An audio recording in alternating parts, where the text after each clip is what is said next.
Айде сега да направим един бърз урок как се рисуват розички. Червените вече до някъде съм ги нарисувала. Сега ще ви го покажа върху розовите. Ето тук имам малко останала червена боя. Взимам розовата. В случая ползвам тъмно розовата.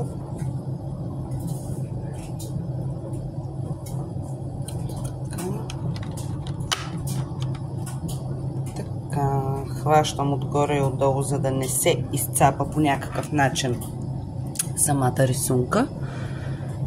И започваме ето по този начин отляво. Тупим, можем да смесваме цветовете отдясно.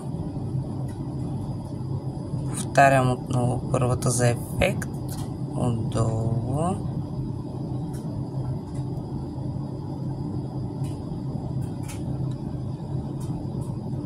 Така.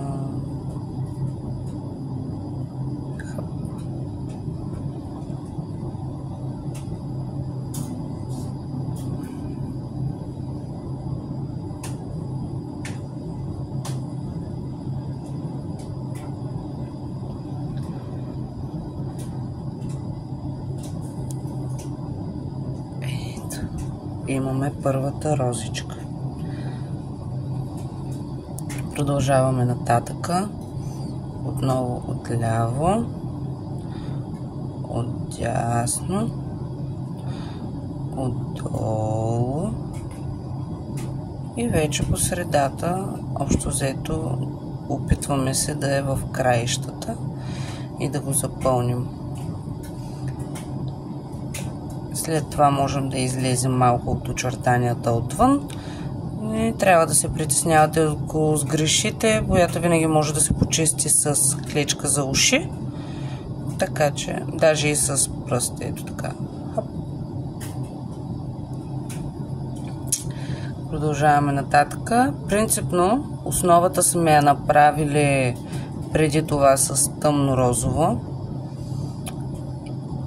И отгоре ефекта трябва да е или с по-светли цветове при пълно изсъхване, или в нашия случай, понеже нямаме време да изсъхват напълно, ще го направим с по-тъмни. Принципът е един и същи, просто са различни цветовете. Ако ви харесва обаче, експериментирайте. Това е може би един от най-готините персонализирани подаръци, които може да направите. Намират се тези боички в абсолютно всяка една книжарница. Даже аз моите съм ги купила от Jumbo. Мисля, че бяха 6 лева или нещо от този тип. Четката по същия начин. Взех се от един китайски магазин. Мисля, че беше 1 или 2 лева.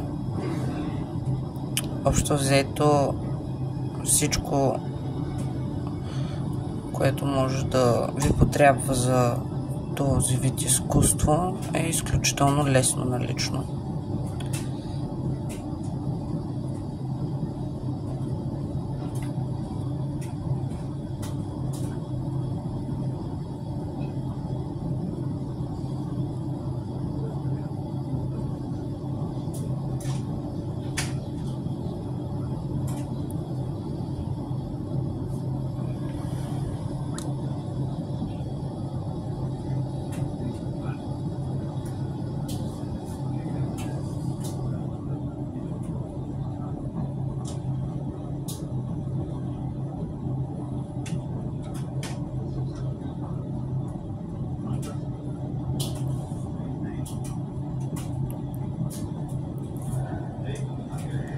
И ето така завършваме нашите розови розички.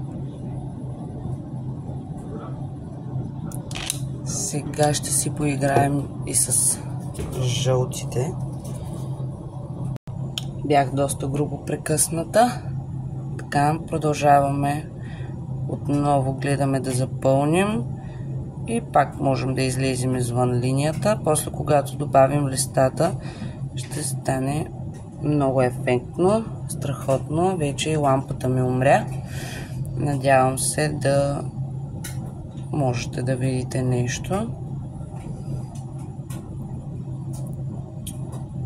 Ако искате втора част на листенцата, може да се абонирате, да последвате канала, очаквайте още уроци, в които ще ви покажа, например, как да рисувате свещ на Хари Потър, като тази отзади.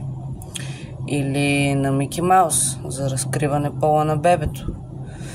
Също има различни техники, които могат да се използват. Общо взето, ако ви е интересно, обичате да рисувате и в същото време свещите, или пък искате просто да съпортнете един малък бизнес, може да споделите, да коментирате, да харесате това видео.